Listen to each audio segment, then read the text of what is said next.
Today on Escrow Talk, we're doing an interview with Jay Watson. Your background is computer programmer at McDonnell Douglas and information security at Bank of America. Currently freelance information security and internet technician, and well, we'll forget that. Internet technology. Yeah. Internet technology. I couldn't say the word. Primer. Yes. Primer. And I've known Jay for many, many years. In fact, so long ago that I used to help type in code for him on an Atari, which is really old if you are a millennial. You may not know what that is. Okay, so we're going to talk today about some basic terminology so that when we talk about these things in the future, we'll have covered it. This is based on a document Jay wrote for us about 12 years ago and is found on the escrow.net website under documents. It's called Identification and Authentication Vocabulary List.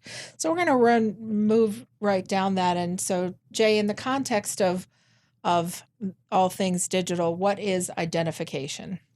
All right. With identification, we're trying to prove who a person is, and so that we can determine that we actually know which person we're talking about. We're not talking about verifying that it is them, but we want to know who we're talking about. So that's where a unique identifier, such as their name, or possibly their name and their birth date, or their name and their birth county, something that lets us say that this John Doe is not some other John Doe, as opposed to authentication, which is to prove that the John Doe in front of us is the John Doe we wanted to talk about. So identification is not the same as authentication. Unfortunately, we often compromise that and think that both pieces are the same, which is why we don't use social security numbers anymore, even though they're perfectly good identification. They are not an authentication. But they are a unique identifier. They're unique identifiers. Driver's licenses are generally fairly good. Birth certificates are considered a pretty good form of identification. So that's just to give someone an idea that of who you are. Right. If you're going to go do a TRW report or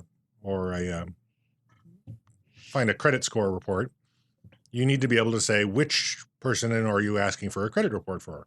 So, for instance, I'm Patricia Garcia. I'm married to Pat Garcia. That sometimes works and sometimes doesn't because my credit report and his credit report are so hopelessly mashed up now because someone misentered our social security numbers and crossed them. That is an indicator of how often it doesn't work when you've got similar names. And unfortunately, the single source we have for the best identification is social security number, which we're not allowed to use in most cases. Anymore. Yeah, we can maybe use the last 4 digits, which really narrows the usefulness of it as a unique identifier. So let's move on now to the world of signatures and define what a signature is. All right. Well, the goal of a signature is to show that the person we've identified and in theory authenticated has agreed to a document or has agreed to some set of documents. So on paper, it's just a distinctive mark, something that they've scribbled on the paper that is unique to them. When we're talking about computer-based signatures, we have images of signatures, which would be a digitized signature, which you get all the time as fax. You have a digitized image of the picture. Which we don't necessarily always think of as a digitized signature, but in fact, you're right. That's what it is. And then there's another term that's used for computer sciences that's digital signature, and that's an entirely different concept. That's using an encryption key that is privately held by the authenticated person, and they encrypt the entire document and come up with a code that proves the document hasn't been modified. And you can check this because they also have a second encryption key that is made public to everyone, and it's stored on a public server someplace that says this is Patricia Garcia's public key. And that public key can check the signature and see that it is actually signed by her private key. And it's a difficult concept to wrap your hands and your head around. And it requires a lot of public storage of these keys and having a central repository for them. And that's where we've always failed in our infrastructure. So, for instance, I know that you've told me before that, for instance, Outlook has some sort of key that you can use. Is that what we're talking about here? No, the key That's different. The key that we're talking about now is called a public-private key. And in that circumstance, someone like VeriSign issues to you a public and a private key that are made at the same time. And one of them is able to encrypt something that the other one can decrypt. These keys, you keep your private key private. You keep it on your own computer or in your own wallet on a fob. And then once you've encrypted it, something like this is a document, you don't actually encrypt the document so that it's not visible. You leave the document visible, but you put a hash at the bottom, a series of codes that prove that the document around it has been unmodified. So if you've seen a demonstration of an electronic notary, quote, they unquote, use a public-private key. Okay, so but in that case, it's like the National Notary Association holding the public key. And they're the ones who issued the private key, so you still have to trust the National Notary Association. So, and this is where government would really be a good place for them to come in and say, we'll issue public-private key pairs for people who need to be able to sign documents. So of all the things they should be doing, that's something that would be a spectacular, productive and helpful that they're not doing. Okay.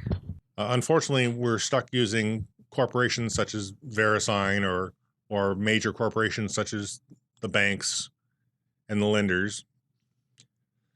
The digital signature, though, has some spectacular advantages because they can show not only that it was signed by your private key, which should be closely held, but also that the document is unmodified from the time you saw it. So that's the non-repudiation. You can't say, I didn't sign that, or that's not the document I signed, because the hash includes the document. Okay, so that's that should in theory be, as you said, non-repudiation, meaning you can't deny that you did it because the evidence, it's like putting your thumbprint on it. The evidence is overwhelming. It's overwhelming, and they're a fantastic method, and we've been working with these tools for most of 15 years now, and it's very, very slow to move them out into the public because of the infrastructure requirements for holding the public keys and for creating the key structure and having the trust among the large industry corporations that are involved. We have a smaller sample of that with the public keys that are used for certificates from all of the major corporations. And this is where we get to the emails. Okay, and that's the way emails Outlook. are encrypted and the ways that websites are encrypted. Anytime you see a website that has HTTPS on its address or has the little green lock up on the window that Chrome or some of the others use, what that's showing you is that they've negotiated with your browser on your machine, the other service, and it has presented a certificate that is trusted by one of the major organizations that is trusted by the browsers. And that during that negotiation, they worked out a key to use for encrypting all of the session that you're talking to them with. So when you go to a bank and you log in, you're not logging in on an unencrypted internet action. You're not just typing your password in and sending it over in clear text. It's being encrypted using SSL or one of the variations on SSL that's actually more secure. And that makes it much more difficult for anyone to be able to read your password before it gets to the bank or the public agency you're actually talking to. So what we're talking about though is a lot of trust in corporate America, because that's who we're entrusting all of this security and authentication to, rather than some sort of governmental agency that would issue like a driver's license or some other type of ID that we would normally use in a physical signature. If you look in your browser, there's under the options and tools settings, you can see what certificates are currently trusted, and you'll see they're all big corporations. They're AT&T, VeriSign, Cisco, and a few of the others. And that's where we are right now. We are at the point where we trust who the browser companies trust, who Google Chrome trusts, who Mozilla Fox, trusts, who Microsoft trusts. So I want to go off of this for just a moment and talk a little about encryption then, because a lot of our email, even though we don't know it, if we're using commercial grade software, is encrypted in transit, correct? The standard for internet mail is to encrypt all mail during transmission.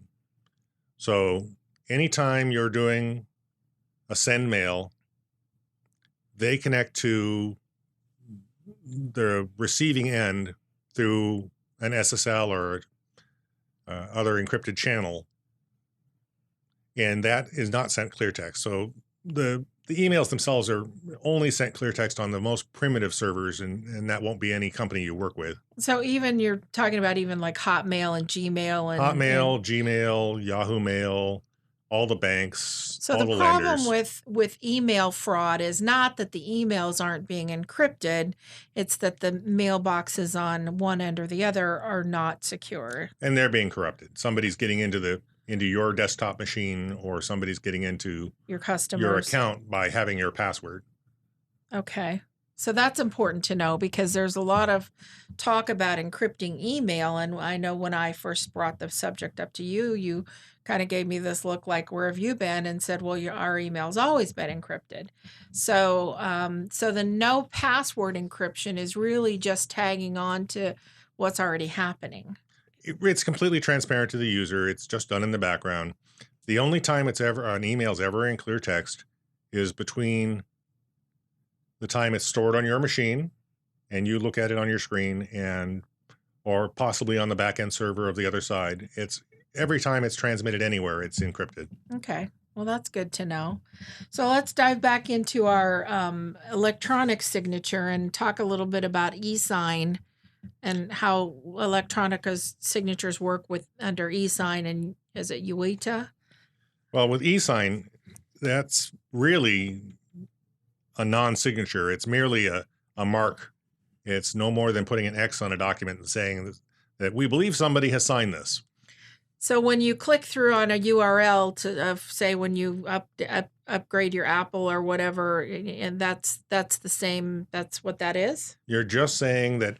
And the only thing that is at that point is they can store, if you had to log in, they know what login ID you use, and possibly they know the machine address for your domain. So if you're at your home, they'll have a machine address for your home. They won't know which computer at your home did it.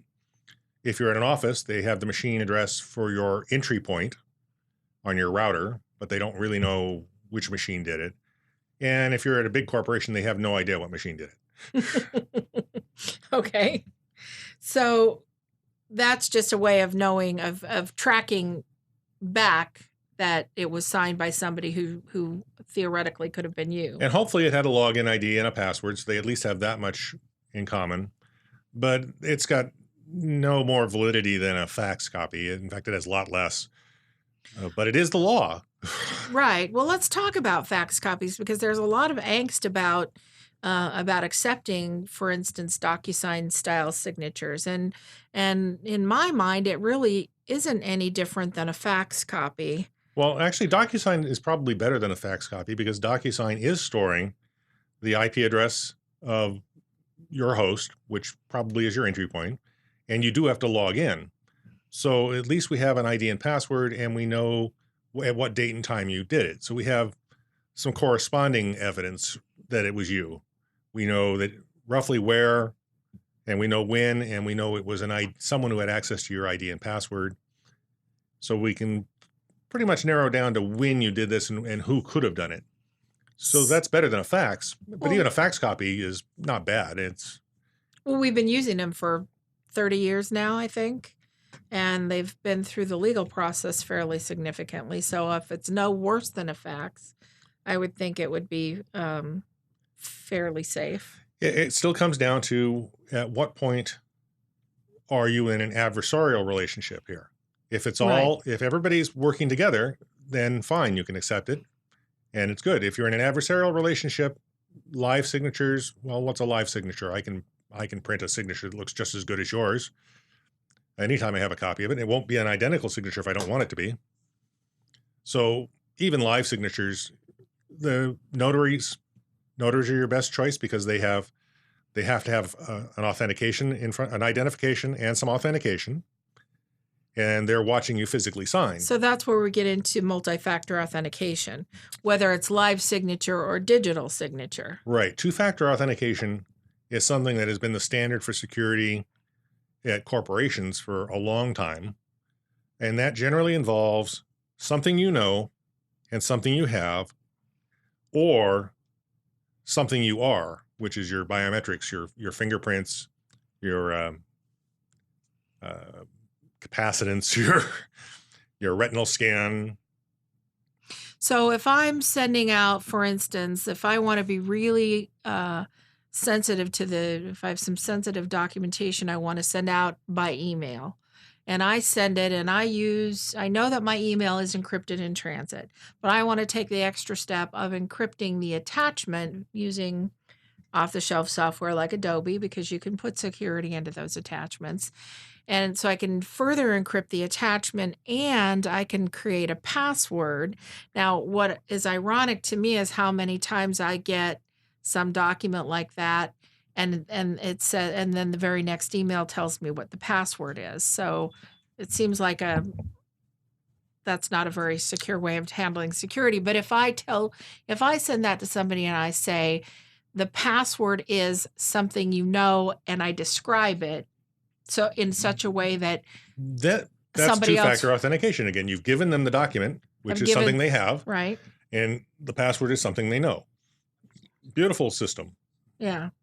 So sending them an encrypted document and then telling them that it's something they know as the key is a really elegant solution, because you're using the two-factor solution. They've got the document, which is one of the two factors, since if they didn't have access to the email, they wouldn't have the document. And the other factor is the fact that it's something they know.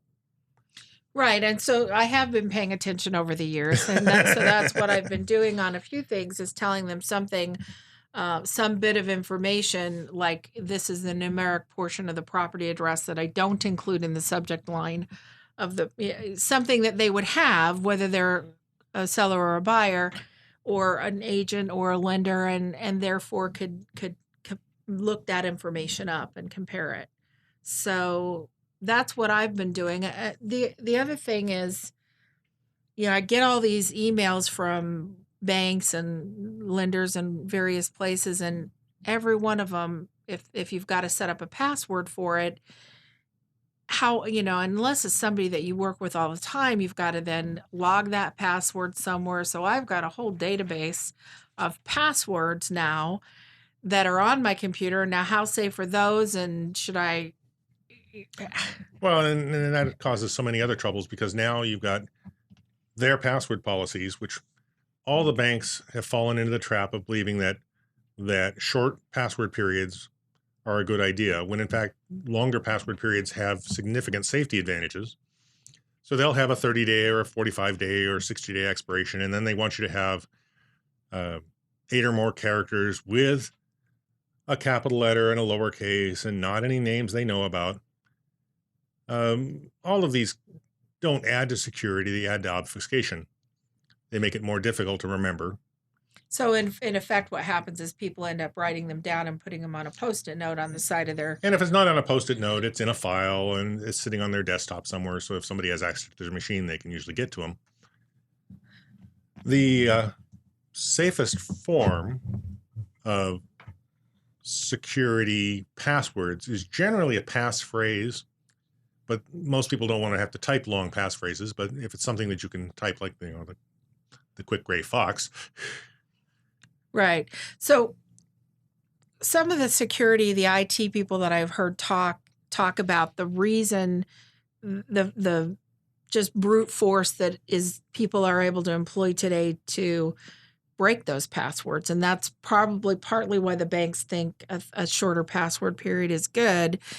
But everything is a double-edged sword. Well, and with the shorter password periods too, it's more a matter of, has someone been attacking that password? And if the answer is no, there's no reason to make it a short password period. And how would you know if somebody's attacking it? Because they'd have to be using your user ID in association with your password. So the incoming, the person whose password is whose system you're trying to get into basically would be able to set to detect that password that user had been trying to log in for. Right. And if they've got, 127 failures, then they need to talk to someone. Well, a lot of times 3 failures is enough to lock me out for a period of time. So it doesn't make any difference how fast your computer is at sending passwords if it can only send 3 attempts. So that really doesn't buy them anything. Okay, so is there a kind of passphrase that's good to use versus a bad one? Passphrases in general have huge advantages because they're more than one word. Yeah, most attacks on passwords are based on dictionary attacks. They go after common words and they go after common modifications to words. So they'll look for a date on one end or the other. They'll look for a stupid sequence of numbers like 1, 2, 3, 4. And so a dictionary attack, that gives them great advantage, especially if they've gotten access to the password files from the background system, because then they can compare it against a lot of them. But that requires an intrusion, which we would already be warned of these days. But if they were trying to do direct login, once again, they only hit a few attempts before we stop them. And so any passphrase is going to be too complex for them because it's more than one word. Unless you're a Wheel of Fortune champion. Yeah, I suppose so. You can always, and with these passwords, you can choose to include the spaces, not include the spaces. So there's still enough variables that absolutely. You can defeat most attempts. By the time you get past 12 or 14 characters, most of these are talking about years of computer power to try and break. So a passphrase, by nature of being more than one word and getting out to the longer range of 10, 20, 30 characters, really adds to security when you can. Not all systems let you. Most of them have 8 to 12 characters still.